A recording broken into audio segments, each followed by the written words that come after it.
Hello everyone, welcome back to Parcham. India's historical figure में आज हम डिस्कस करने वाले हैं औरंगजेब के बारे में।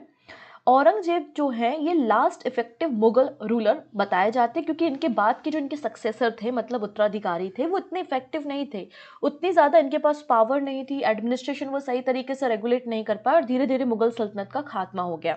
अगर आपको 1857 का रिवॉल्ट पता होगा तो 1857 की क्रांति के बाद मुगल सल्तनत जो होती है उसका खात्मा हो जाता है, इसलिए लास्ट इफेक्टिव रूलर बताए जाते हैं औरंगजेब। तो आज हम औरंगजेब के बारे में, इनके युद्धों के बारे में, इनकी पॉलिसी के बारे में हम चर्चा करने वाले हैं। वीडियो के लास्ट में होगा क्वेश्चन ऑफ द डे, जिसका आंसर आप हमें कमेंट सेक्शन में दीजिएगा। वीडियो को पूरा देखना है, सेशन पसंद आता है तो अपने फ्रेंड्स के साथ शेयर करना है। काफ़ी सारे क्वेश्चन यहाँ पे कवर हो जाएंगे, वन लाइनर, जो आपके अपकमिंग एग्जाम के लिए इंपॉर्टेंट होंगे। औरंगजेब को हम कई सारे नामों से और भी जानते हैं, इन्हें हम आलमगीर कहते हैं क्योंकि जब ये पिकॉक थ्रोन, जिसको हम मयूर सिंहासन कहते हैं, जिनके फादर के द्वारा ही तैयार कराया गया था, जब ये मयूर सिंहासन या पिकॉक थ्रोन पर बैठते हैं, मतलब दिल्ली सल्तनत की गद्दी पर बैठते हैं, तब ये अपने आप को आलमगीर कहते हैं। 1659 की ये घटना होती है। इसके अलावा इनके पास इन्होंने गाजी का टाइटल भी लिया था। कुछ हिस्टोरियन इन्हें जिंदा पीर बताते हैं। जिंदा पीर इन्हें इसलिए कहा जाता है क्योंकि बहुत ही ऑर्थोडॉक्स पॉलिसी के थे, ऑर्थोडॉक्स नेचर था इनका, बहुत ही कट्टरवादी थे। इन्होंने हिंदुओं को कोई तवज्जो नहीं दी, बहुत सारे हिंदू मंदिरों को तुड़वाने का काम किया और इनके ऊपर अभी हम आगे चर्चा करने वाले हैं। ठीक है, आइए अब बात करना यहाँ पे शुरू करते हैं। अगर आप इस ट्री को देख रहे होंगे तो हमें पता है कि जब फर्स्ट बैटल ऑफ पानीपत होता है, लोधी डायनेस्टी का खात्मा होता है और मुगल सल्तनत की शुरुआत बाबर करते हैं। बाबर का बेटा हुमायूं होता है और हुमायूं के बाद अकबर आते हैं, अकबर के बाद जहांगीर, शाहजहां और फिर औरंगजेब का नंबर आता है। तो औरंगजेब के जो फादर होते हैं वो शाहजहां होते हैं, ये बात हमें क्लियर है। अब इसके पुराने वीडियो में, इसके पहला जो वीडियो था उसमें मैंने अकबर के बारे में बात की थी। बहुत से बच्चों ने वहां पे कमेंट भी किया अकबर द ग्रेट। ऐसा मैं नहीं कह रही हूँ, ये मेरा ओपिनियन नहीं है, ऐसा हमारा हिस्टोरियन कहते हैं। अगर आप कोई भी बुक उठाएंगे वहां पर अकबर द ग्रेट लिखा होगा। इसके अलावा अगर आप टाइम्स ऑफ इंडिया का आर्टिकल देखेंगे वहां भी आपको अकबर द ग्रेट लिखा होगा। तो अकबर द ग्रेट इस सेंस में नहीं कह रहे हैं कि एक मुगल रूलर है, मुगल सल्तनत के बादशाह हैं। अकबर इन्हें किस सेंस में, अकबर द ग्रेट इन्हें किस सेंस में कहा जा रहा है, आपको इस बात को समझना चाहिए। अगर आप एक स्टूडेंट की तरह से सोचते हैं तो आप इसे समझिए। जितने बादशाह आपको स्क्रीन पे दिख रहे हैं, अगर सबसे ज़्यादा किसी ने पॉलिसीज़ बनाई हैं, ठीक है, किसी ने एक्सपांशन किया है, या ओरिजिनल अगर हम बात करते हैं जिसने मुगल सल्तनत की नींव रखी है, ओरिजिनल अगर फाउंडर की बात करते हैं तो वो अकबर होते हैं। ठीक है, अकबर ने सीताराम के सिक्के चलवाए, अकबर ने सती प्रथा को बंद करवाया, जजिया टैक्स को बंद करवाया, दास प्रथा को बंद करवाया, इलाही संवत की शुरुआत की, काफ़ी सारे मंदिर बनवाए, हिंदू राजाओं को भी यहाँ पे तवज्जो दी। इनके दरबार में जो है वो कई सारे नवरत्न रहा करते थे, कई सारे पोइट रहा करते थे, मतलब आर्ट एंड कल्चर को भी ये सम्मान करते थे। तो हर एक मैनर में इनकी जो पॉलिसीज़ थी उसके हिसाब से इन्हें द ग्रेट कहा जाता है। यहाँ पे पॉलिसी और एक्सपांशन का मतलब ये नहीं है कि बस आपने बिल्डिंग्स बना दी, आप लोग ताजमहल बना दिया, है ना, आपको हर एक तरीके से वेलफेयर का काम करना है, तो जो कि अकबर ने अपने समय में किया। ठीक है ना। वैसे ही कुछ बच्चों ने बिल्कुल कहा कि जैसे कि अगर हम कलिंग बैटल की बात करते हैं तो सम्राट अशोक का धर्म परिवर्तन होना, हृदय परिवर्तन होना कलिंग बैटल के बाद होता है। उसके पहले उन्होंने जो किया, उनके पास्ट को कोई याद नहीं रखता, उनका जो आने वाला समय था उसको आज हम पढ़ते हैं और सम्राट अशोक कहते हैं। वैसे ही अगर अकबर की भी ऐसा नहीं बोल रही हूँ कि कुछ खराब बातें नहीं थी, बिल्कुल रही होंगी और होंगी भी, लेकिन इनके जो वेलफेयर के काम थे और इनकी जो सल्तनत थी, इन्होंने जो एक्सपांशन किया, जो पॉलिसीज बनाई और हिंदू मुस्लिम जो एकता पे बल दिया, वो अकबर का एक मेजर कंट्रीब्यूशन माना जाता है। इसलिए यहाँ पे अकबर को द ग्रेट कहा जाता है। आज अगर हम बात करते हैं कि पाकिस्तान एक सेपरेट नेशन है, तो ये नींव कोई ब्रिटिश काल से नहीं रखी है। नींव की अगर हम बात करते हैं ना, ओरिजिनल नींव जो है वो औरंगजेब के समय ही रख दी गई थी कि अब भाई बहुत अत्याचार हो गया है, अब तो हमको मतलब सेपरेशन की बात, एक कह सकते हैं कि दोनों के बीच में कट्टरवाद की बात औरंगजेब के समय शुरू हुई थी।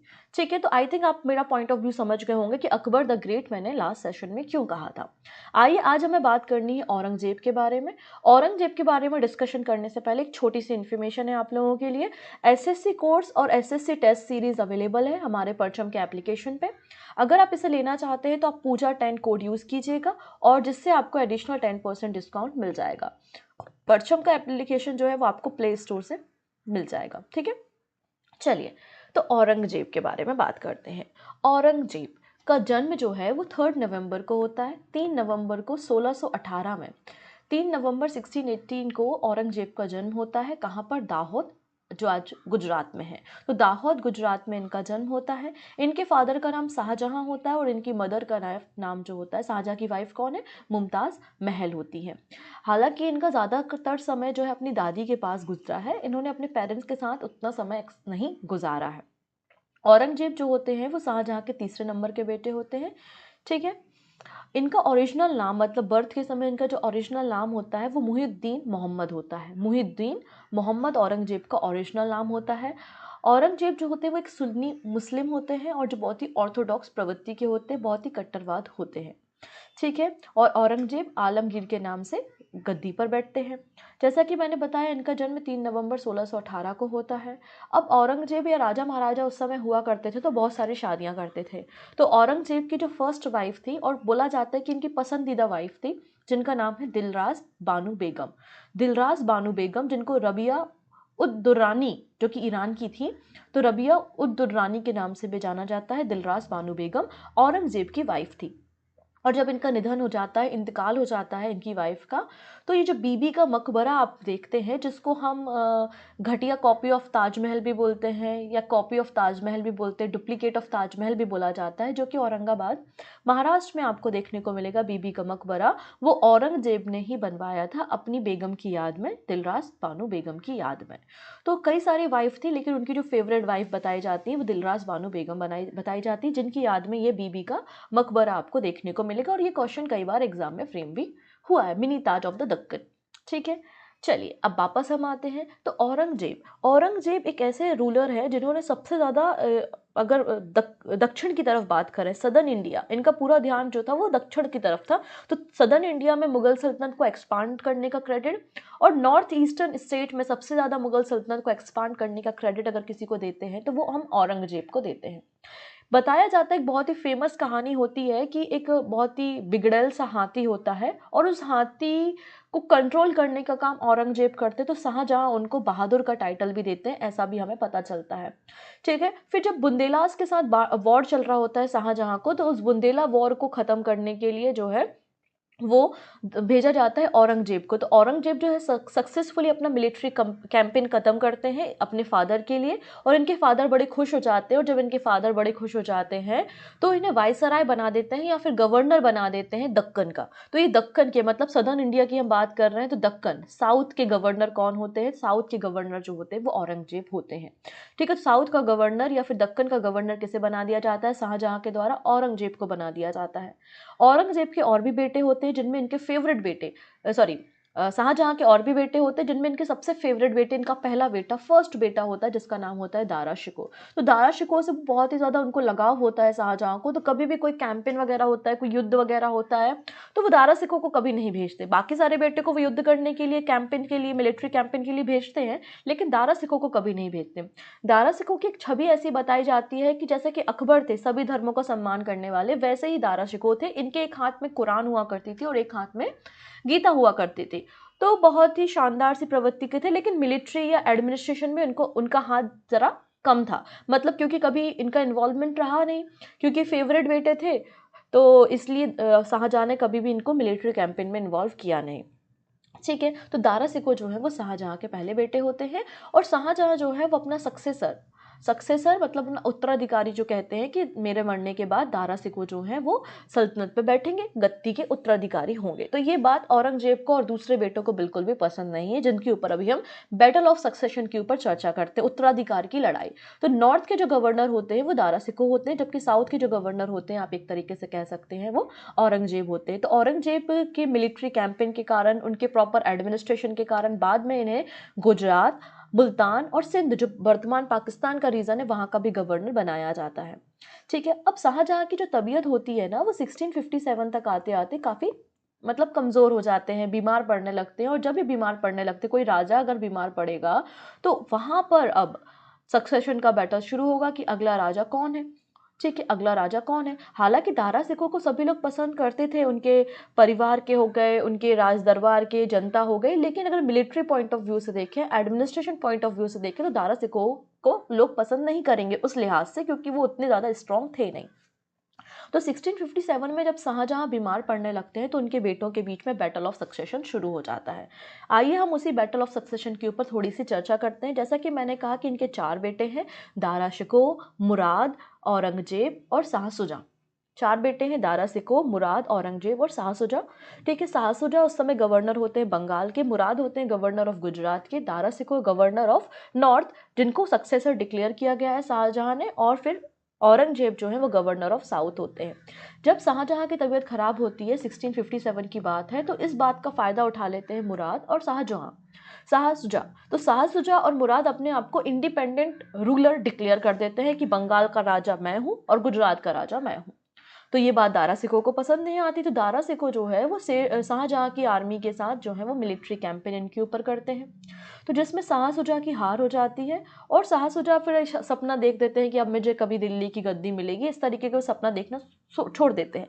लेकिन औरंगजेब इस बात का फायदा उठाते हैं कि औरंगजेब देख चुके हैं कि मुराद को भी दिल्ली की गद्दी चाहिए, शाह सुजा को भी दिल्ली की गद्दी चाहिए, और इसको तो चाहिए है ना, इनको मुगल सल्तनत की गद्दी पर बैठना है। तो औरंगजेब बड़े ही शार्प होते, बड़े ही तेज होते हैं। वो कहते हैं मुराद से और शाह सुजा से, अपन लोग क्या करते हैं, एक मिलिट्री अलायंस बना लेते हैं। हम तीनों मिलकर जो है वो दारा शिकोह के अगेंस्ट फाइट करेंगे, दारा शिकोह को गद्दी से हटाएंगे, और उसके बाद हम तीनों भाई जो है वो मिलकर देख लेंगे किस तरीके से बंटवारा करना है। ऐसा जो है वो औरंगजेब सोचते हैं।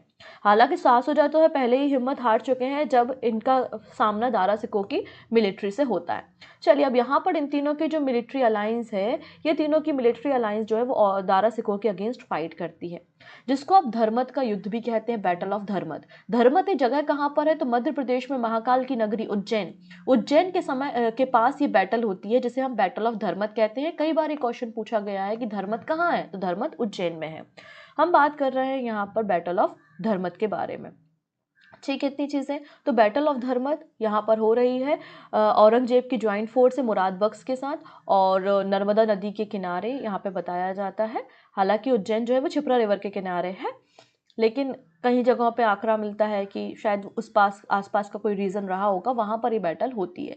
तो इसमें जो है वो दारा शिकोह हार जाते हैं, और यहाँ पे औरंगजेब की जो आर्मी होती है उसकी यहाँ पे जीत हो जाती है। तो पहला बैटल ये होता है और ये भाग जाते हैं, ठीक है ना। फिर सेकंड बैटल होता है, यहाँ पे बैटल ऑफ धर्मत के बारे में हमने देखा कि बैटल ऑफ धर्मत यहाँ पर देखिए उज्जैन की आसपास की जगह है। यहाँ पे 15 अप्रैल को 1658 में बैटल ऑफ धर्मत होता है, जिसमें ज्वाइंट फोर्स होती है औरंगजेब की, जिसको हम यहाँ पे इंपीरियल आर्मी और रिबेल फोर्सेस कह रहे हैं। रिबेल फोर्सेस में औरंगजेब, मुराद और शाह सुजा की आर्मी है।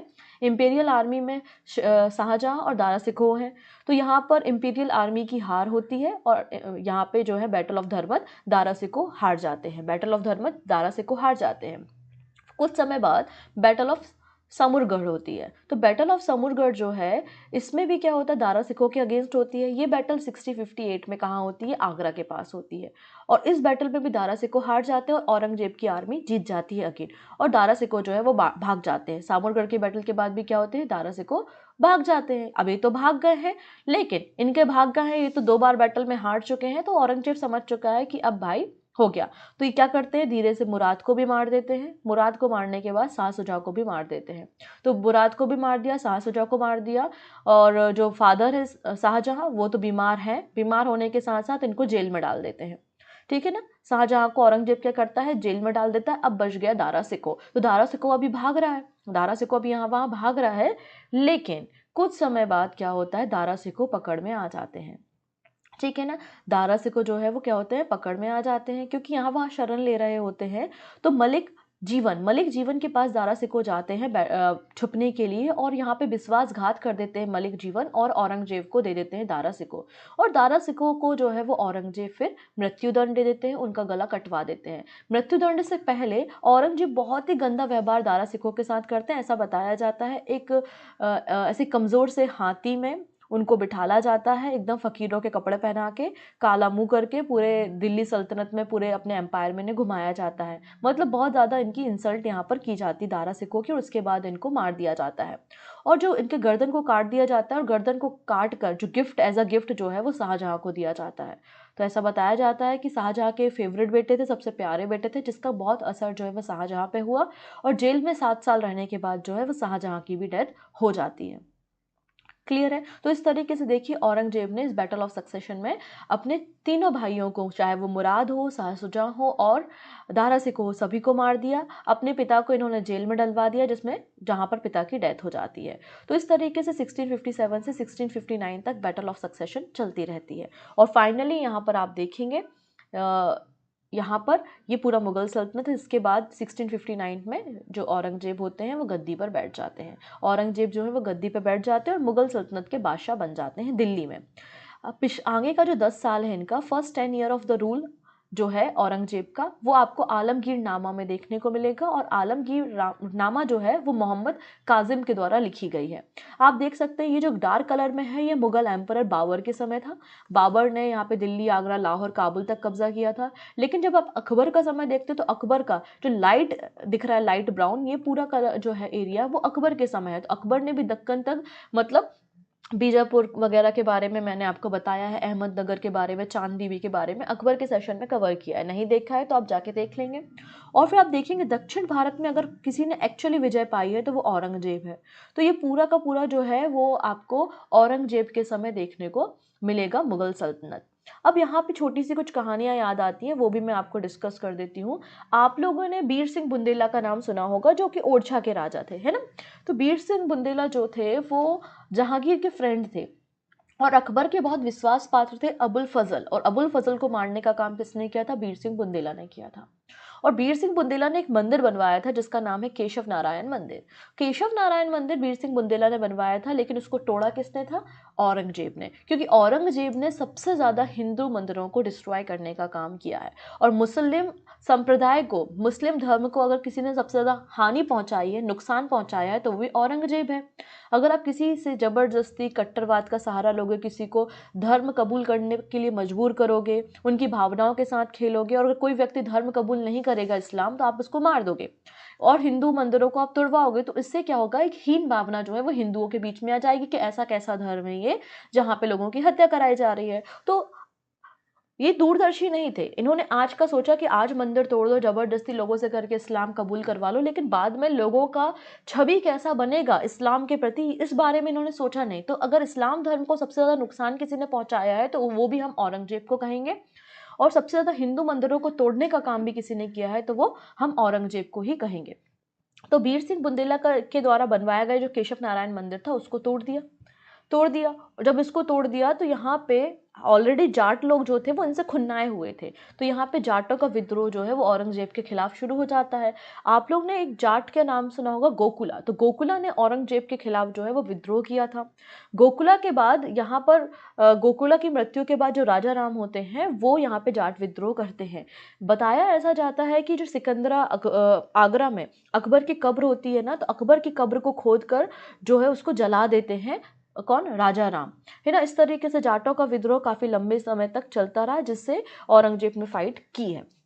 जाट विद्रोह के अलावा अगर हम बात करते हैं तो यहाँ पर औरंगजेब ने अपना राज्य का एक्सपांशन भी किया है। अगर हम राज्य के एक्सपांशन की बात करते हैं तो सबसे ज़्यादा इन्होंने नॉर्थ ईस्ट की तरफ एक्सपांशन किया है। नॉर्थ ईस्ट का अगर क्रेडिट हम देखेंगे तो वो किसे देंगे? हम औरंगजेब को। तो औरंगजेब मीर जुमला, किसे? मीर जुमला को भेजते हैं नॉर्थ ईस्ट। और नॉर्थ ईस्ट में जो म्यांमार वगैरह के राजा होते हैं उनसे वो बातचीत करते हैं और उन्हें हराते हैं। और जो अराकान योमा का हिस्सा है, अराकान योमा के बाद आपका असम, कूच बिहार, ये सबको मुगल सल्तनत में ले लेते हैं मीर जुमला। वहीं बंगाल की अगर बात करते हैं तो बंगाल में सक्सेशन के लिए, बंगाल में अगर इन्वेट करने की बात करते हैं, बंगाल की टेरिटरी को अपने कब्जे में करने के लिए अगर बात करते हैं तो बंगाल में औरंगजेब भेजते हैं सहिस्ता खान को। सहिस्ता खान का नाम आपने सुना होगा। और सहिस्ता खान की मदद से बंगाल को भी मुगल सल्तनत में शामिल कर लेते हैं। और यहाँ पे उस समय पुर्तगाल के लोग फैले हुए थे। पुर्तगाली क्योंकि सबसे पहले यूरोपियन थे जो भारत आए थे, तो पुर्तगालियों से अच्छी खासी नफरत जो है वो औरंगजेब किया करते थे। तो यहाँ पर जो बंगाल के रीजन में पुर्तगाली थे उन पे हमला कर दिया जाता है सहिस्ता खान के द्वारा, और सोनदीप उनसे ले लिया जाता है। तो इस तरीके से बंगाल, नॉर्थ ईस्ट में इन्होंने कब्जा किया। अब अगर हम दक्षिण भारत के अभियान के बारे में बात करते हैं तो दक्षिण भारत का इनका अभियान बीजापुर के लिए होता है। ठीक है ना, बीजापुर के लिए और गोलकुंडा के लिए होता है। अच्छा, आप लोगों को हल्दी घाटी का बैटल याद होगा कि हल्दी घाटी बैटल में मानसिंह जाते हैं लड़ाई करने के लिए, लेकिन खबर उड़ा दी जाती है, अफवाह उड़ा दी जाती है कि अकबर आ रहा है, अकबर आ रहा है बैटल करने के लिए। तो एक उत्साह भर जाता है सेना में। और यहाँ पर जब बीजापुर की लड़ाई हो रही है या फिर गोलकुंडा की लड़ाई हो रही है, तो इसमें तो खुद बाद में औरंगजेब बैटल करने के लिए जा रहे हैं। तो इन बैटल को हराना तो नामुमकिन था। तो गोलकुंडा और बीजापुर के रीजन में भी औरंगजेब का कब्जा हो जाता है। अगर हम औरंगजेब की सबसे बड़ी हार की वजह बताएं, या सबसे ज़्यादा हम बात करें कि जिन्होंने परेशान किया है औरंगजेब को, तो वो है शिवाजी महाराज। इनको सबसे ज़्यादा जो नुकसान हुआ है वो शिवाजी महाराज के कारण हुआ कि इन्होंने क्यों शिवाजी महाराज से फाइट की। तो आइए भी हम थोड़ी देर बाद शिवाजी महाराज के ऊपर चर्चा करेंगे, लेकिन उसके पहले मैं आपको बता देती हूँ यहाँ पर कि जो अकबर के जस्ट अपोजिट जो पॉलिसी थी वो औरंगजेब की थी। जैसे कि अकबर ने क्या किया था, सीताराम के सिक्के चलवाए थे, तो उन्होंने सबसे पहले इन सिक्कों को बंद किया। ठीक है। फिर जो झरोका दर्शन की प्रथा शुरू करवाई थी ना, झरोका दर्शन, सुबह सुबह आके खिड़की में जो है आना और जनता से मिलना, जनता की समस्याओं को सुनना, तो वो झरोका दर्शन को ख़त्म करवाया था इन्होंने कि अब कोई झरोका दर्शन नहीं होगा। झरोका दर्शन के अलावा इन्होंने जो गैमलिंग होती है, म्यूज़िक सुनना है ना, खेलना वगैरह है, इन सब पे प्रतिबंध लगवा दिया था किसने, औरंगजेब ने। ठीक है। इसके अलावा इन्होंने क्या किया था, जो जजिया कर था, जजिया टैक्स, जो कि अकबर ने बंद करवाया था, जजिया टैक्स को वापस से शुरू करवाने का क्रेडिट किसको जाता है, औरंगजेब को जाता है। सिक्कों पे कलमा लिखवाने का, सिक्कों पे कलमा लिखवाने का वहाँ पे प्रचलन था, तो उसको भी यहाँ पे औरंगजेब ने बंद करवाया। तो आप देख सकते हैं कि औरंगजेब बहुत कट्टरवादी थे। लेकिन यहाँ पर एक इंटरेस्टिंग फैक्ट मैं आपको बता देती हूँ कि औरंगजेब के दरबार में सबसे ज़्यादा हिंदू सरदार थे। औरंगजेब के दरबार में सबसे ज़्यादा हिंदू सरदार थे, लेकिन सबसे अधिक हिंदू मंदिरों को भी तोड़ने का काम जो है वो औरंगजेब ने यहाँ पे किया है। औरंगजेब ने अल्कोहल पे, गैमलिंग पे, म्यूज़िक पे, इन सभी चीज़ों पे बैन कर दिया था। लेकिन टेक्सटाइल इंडस्ट्री को सबसे अधिक बढ़ावा किसी ने दिया है, अगर पश्मीना शॉल की बात करते हैं, है ना, तो वो किसने दिया है, यहाँ पर औरंगजेब ने दिया है। और उस समय अगर मुगल सल्तनत के समय बात करें तो सबसे इम्पॉर्टेंट प्लेस हुआ करता था सूरत। सूरत, क्योंकि यहाँ से आप देखिए समुद्री रास्ता जुड़ा हुआ है, अगर आपको यूरोपियन कंट्रीज़ के साथ व्यापार करना है तो यहाँ पे पोर्ट्स अवेलेबल है। तो सूरत बहुत इंपॉर्टेंट जगह हुआ करती थी, और शिवाजी महाराज ने जो है वो सूरत पे हमला कर दिया था, और ये बात जो है वो औरंगजेब को बिल्कुल पसंद नहीं आई। ठीक है। तो इसलिए यहाँ पे सहिस्ता खान, क्योंकि सहिस्ता खान की मदद से बंगाल से पुर्तगालियों को भगाया था, तो बहुत ज़्यादा विश्वास पात्र था औरंगजेब का सहिस्ता खान, तो सहिस्ता खान को वो यहाँ पर भेजते हैं। लेकिन शिवाजी महाराज सहिस्ता खान की आर्मी को एकदम डिफीट कर देते हैं, एकदम हरा देते हैं। तो औरंगजेब समझ गए हैं कि भाई शिवाजी को तो हराना आसान नहीं है, शिवाजी महाराज के साथ आपको तो कोई ना कोई संधि करनी पड़ेगी, है ना। तो यहाँ पे पुरंदर की चिट्ठी, क्योंकि शिवाजी महाराज पे मैंने एक सेपरेट वीडियो बनाया है, तो आप उसको देख सकते हैं। पुरंदर की चिट्ठी यहाँ पर होती है शिवाजी महाराज के साथ। तो पुरंदर की चिट्ठी किसके बीच में होती है, तो मुगल सल्तनत के बीच में और शिवाजी महाराज के बीच में होती है, जिसके ऊपर अभी हम चर्चा करने वाले हैं। इसके अलावा औरंगजेब ने 1667 में जो फ्रेंच ईस्ट इंडिया कंपनी थी उसको सूरत में फैक्ट्री बनाने की परमिशन भी दे दी थी। अब थोड़ी सी बातें पहले जजिया कर के बारे में करते हैं। जजिया कर बेसिकली नॉन मुस्लिम्स पे लगाया जाने वाला एक टैक्स था। ठीक है। जजिया टैक्स किस पे लगाते थे, नॉन मुस्लिम्स पे लगाने का टैक्स था, कि अगर आप मुस्लिम नहीं है तो आप मुस्लिम धर्म को अडॉप्ट कर लो, नहीं तो आप जजिया टैक्स दो। तो मोहम्मद बिन कासिम ने हालांकि जजिया को इंट्रोड्यूस किया था भारत में 1712 एडी में, लेकिन अगर हम थोड़ा सा मॉडर्न एरा में बात करें, थोड़ा सा और आगे आए, तो कुतुबुद्दीन ऐबक ने इम्पोज किया था जजिया को पूरे मुगल रूलर में। ठीक है। उसके बाद अकबर ने जजिया को जो है वो ख़त्म किया था। दिल्ली सल्तनत में पहली बार इंट्रोड्यूस किसने किया था, कुतुबुद्दीन ऐबक ने। और मुगल सल्तनत आते आते तक अकबर ने 16वीं शताब्दी में जजिया टैक्स को ख़त्म कर दिया था, लेकिन 1679 में औरंगजेब ने वापस से जजिया कर को रीइम्पोज कर दिया था। ठीक है। अब औरंगजेब ने, जैसे कि हम बात करते हैं, चिंतामणि पारसनाथ जैन टेम्पल अहमदाबाद में, उसको तोड़ने का काम किया था। सोमनाथ टेम्पल बहुत ही इंपॉर्टेंट टेम्पल है, उसको भी तोड़ने का काम जो है वो औरंगजेब ने किया था। ठीक है। सोमनाथ के अलावा द्वारिका टेम्पल को तोड़ने का काम किया था। जो दिवाली फेस्टिवल होता है और हिंदुओं का बहुत ही अच्छा फेस्टिवल माना जाता है, उस पर बैन लगाने का काम किया था। जो राजपूत थे, राजपूत को छोड़ के बाकी सारे हिंदू राजाएं जो हैं वो आम वगैरह, जो तलवार वगैरह रखते हैं, वो नहीं रख सकते हैं, ये बात यहाँ पे बोल दी गई थी। जजिया टैक्स को इम्पोज कर दिया था, और हिंदुओं पे बहुत ज़्यादा हायर टैक्सेस लगाए जाते थे, जबकि मुस्लिम्स पे बहुत लोअर टैक्सेस लगाए जाते थे। तो ये कुछ काम औरंगजेब ने किए। तो ये सब तो हिंदू बर्दाश्त कर ही रहे थे, लेकिन जब हिंदुओं की भावना पे आहत किया, हम बात कर रहे हैं काशी विश्वनाथ टेम्पल के बारे में, जो कि अभी काफ़ी विवाद में है। सुप्रीम कोर्ट में ज्ञानवापी मस्जिद को लेकर आप लोगों ने केस भी चल रहा है। हम उसी काशी विश्वनाथ मंदिर के बारे में बात कर रहे हैं। इस काशी विश्वनाथ मंदिर को तोड़ने का काम औरंगजेब ने किया था। लेकिन आप कहेंगे कि आज तो ये बना हुआ है। बिल्कुल, अहिल्याबाई होलकर जो कि मराठा रानी थी, होलकर वंश की रानी थी, तो अहिल्याबाई होलकर ने काशी विश्वनाथ मंदिर को रीबिल्ड कराने का काम किया था। तो इससे हिंदू बहुत आहत हुए। हिंदुओं के अलावा अगर हम सिखों की बात करते हैं तो सिखों के साथ मुगलों का काफ़ी पुराना संबंध आप देखेंगे।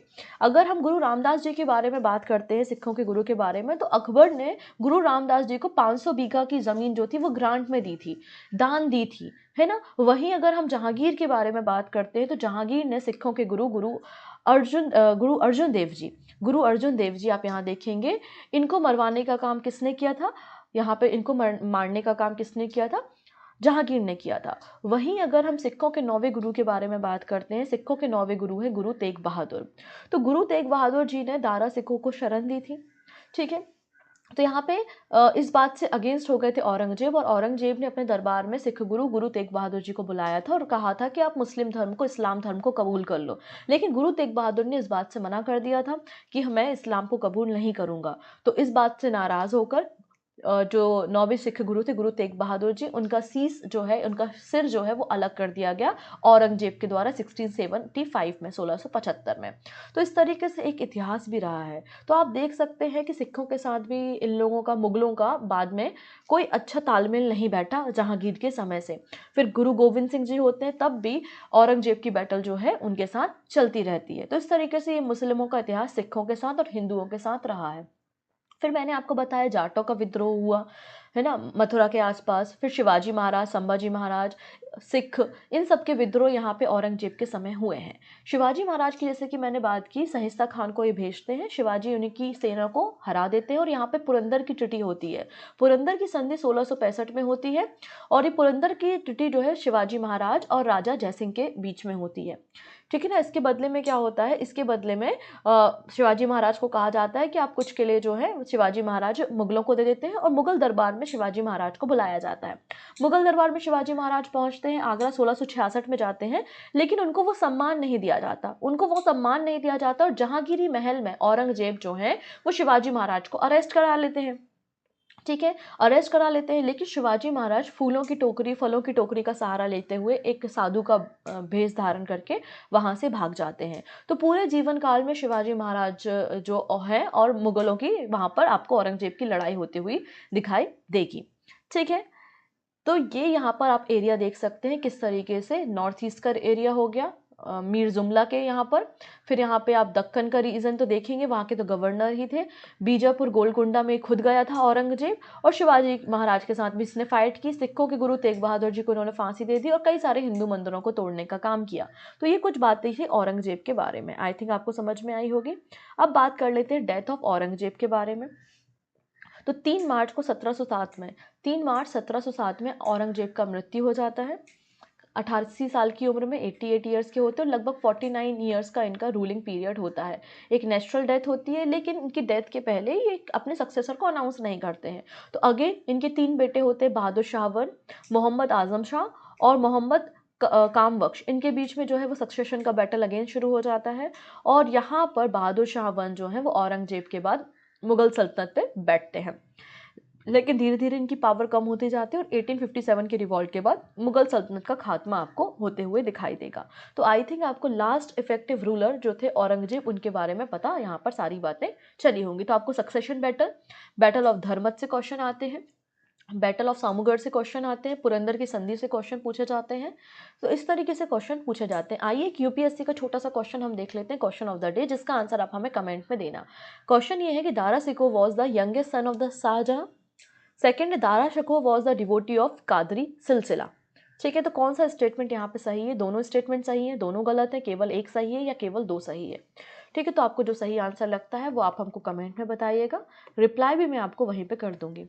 ठीक है, अगले ऐसे ही कुछ वीडियो में हम आगे नए हिस्टोरिकल फिगर्स के बारे में, इंडियन फिगर्स के बारे में चर्चा करेंगे। तब तक take care and bye bye.